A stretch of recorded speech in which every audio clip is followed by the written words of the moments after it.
Welcome back dear student. आज हम lecture number 3 देखेंगे। इसमें पार्ट 1 स्टेट्स ऑफ मैटर। इस यूनिट में हम टाइप्स ऑफ इंटरैक्शन देख रहे थे, टाइप्स ऑफ इंटरमोलिकुलर फोर्सेस देख रहे थे। उसमें हमने पहला लिया था डायपोल डायपोल इंटरैक्शन। उसका ही एक पॉइंट है कि डायपोल मूवमेंट बॉइलिंग पॉइंट पर किस तरह अफेक्ट करता है। वैसे तो जो 5 टाइप के इंटरैक्शंस हैं वो फिज़िकल कांस्टेंट को अफेक्ट करते हैं, फिज़िकल स्टेट को या फिज़िकल कांस्टेंट जो है, कुछ फिज़िकल प्रॉपर्टीज़ जैसे कि boiling point, melting point, density, viscosity, इन सब को अफेक्ट करती है फिज़िकल प्रॉपर्टीज़। तो यहाँ पर हमको ये देखना है कि बॉइलिंग पॉइंट का किस तरह इफेक्ट होगा। जैसा कि हम लास्ट लेक्चर में डिस्कस कर चुके हैं कि पोलर मॉलिक्यूल उसे कहेंगे जिसमें इलेक्ट्रॉन डेंसिटी जो है अनइक्वल डिस्ट्रीब्यूट होती हो। एक एग्जांपल है HCl की, हम इसको डिटेल में देख चुके हैं। यहाँ पे आप सिर्फ इस पॉइंट को ध्यान में रखिए कि unequal sharing of electron between the bonding atom, इसकी वजह से पोलैरिटी क्रिएट होती है। यही पोलैरिटी दो डायपोल को बनाती है, ठीक, पॉजिटिव और निगेटिव। कौन सा पॉजिटिव रहेगा कौन सा निगेटिव रहेगा ये डिपेंड होता है इलेक्ट्रोनिगेटिविटी पर। जिसकी ज़्यादा इलेक्ट्रोनिगेटिव होगी वो कैरी करेगा निगेटिव, डेल्टा निगेटिव चार्ज और पार्शियल निगेटिव चार्ज, ठीक। इसी तरह में डायपोल डायपोल इंटरैक्शन में HCl के एग्जांपल ली थी। इस तरह यहाँ पर ये मॉलिक्यूल्स हैं, इनके दरमियान में ये इंटरैक्शन है। आपस में तो ये एक दूसरे से जुड़े हुए हैं, लेकिन इनके दरमियान एक इंटरैक्शंस है अपोजिट पोल्स का। डेल्टा निगेटिव ये फ्लोरीन का डेल्टा पॉजिटिव हाइड्रोजन से इंटरैक्ट करेगा, तो ये डायपोल डायपोल इंटरैक्शन इस तरह पूरे मॉलिक्यूल में मौजूद होता है, ठीक। ये काफ़ी वीक इंटरैक्शन होता है, ये कोई बॉन्डिंग नहीं है, एक तरीके का इंटरैक्शन है, बॉन्डिंग नहीं कहेंगे हम इसको, ठीक है। ये काफ़ी वीक होता है, इसकी जो एनर्जी मतलब इस बॉन्ड को ब्रेक किया करने पर जो एनर्जी रिक्वायर होती है वो 3 से 4 किलो जूल पर मोल लगती है। मतलब as compare to covalent bond और ionic bond it is a very very weak bond, ठीक। फिजिकल आगे देखते हैं पर फिजिकल कांस्टेंट बॉइलिंग पॉइंट से रिलेटेड। यहाँ पर अक्सर क्वेश्चन आता है what is the effect of dipole movement on the boiling point of liquids. तो इसको ही हमको देखना है कि बॉइलिंग पॉइंट किस तरह अफेक्ट करेगा।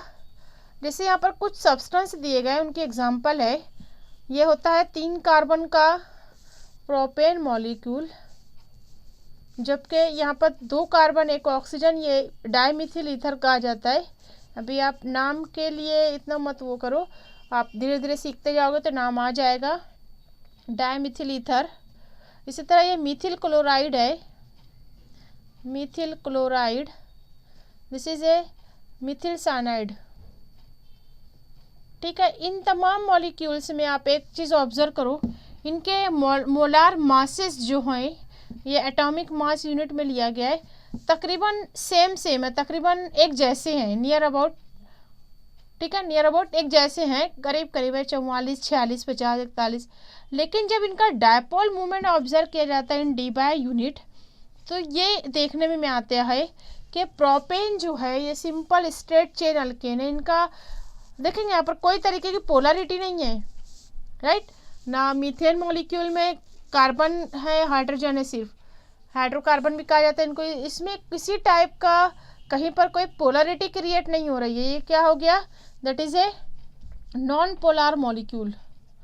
नॉन पोलर मॉलिक्यूल होने की वजह से इसकी डायपोल मूवमेंट 0.1 है। यहाँ पर जब हम बॉइलिंग पॉइंट ऑब्जर्व करते हैं तो ये लोअर है एज कंपेयर टू अदर, ठीक है। आगे बढ़ते हैं, अब यहाँ पर एक ऑक्सीजन आ गया है, ऑक्सीजन के पास लोन पेयर होते हैं, तो ये शो करता है पोलैरिटी। यहाँ पर इसकी वजह से ये बॉन्ड पोलर हो जाते हैं, तो पोलैरिटी की वजह से यहाँ पर डायपोल मूवमेंट बढ़ जाता है, दैट इज़ 1.3। यहाँ पर 0.1 है, यहाँ पर 1.3, MP तकरीबन सेम है, और ये इसके बनिस्बत थोड़ा इसका बॉइलिंग पॉइंट इंक्रीज हो गया due to presence of dipole interaction. Methyl chloride, it is a negative, it is a positive.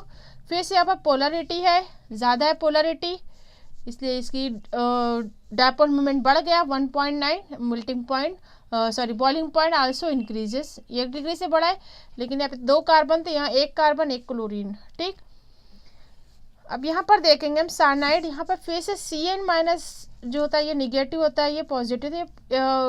कुछ इसकी प्रॉपर्टी होती है आयोनिक हो जाती है.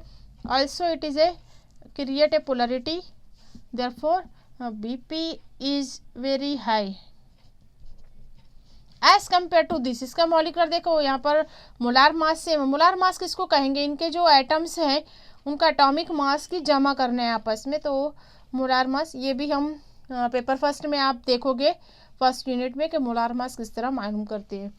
ठीक है, तो यहाँ पर इतना समझ में आ गया इस टेबल के जरिए कि effect of dipole movement on boiling point.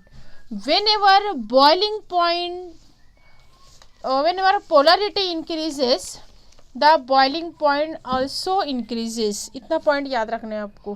ठीक है, डायपोल मूवमेंट और बॉइलिंग पॉइंट में डायरेक्ट रिलेशन है. ठीक है, what is the effect of boiling point, तो आपको लिखना है more polar are the substance, greater strength of dipole movement, dipole interaction, hence the forces of attraction are higher which leads to the boiling point of liquid increases. boiling point क्या होता है, किसी भी liquid, तमाम liquid है, liquid का gas state में तब्दील होना. ठीक है, vapour pressure of liquid is equal to atmospheric pressure is called boiling point.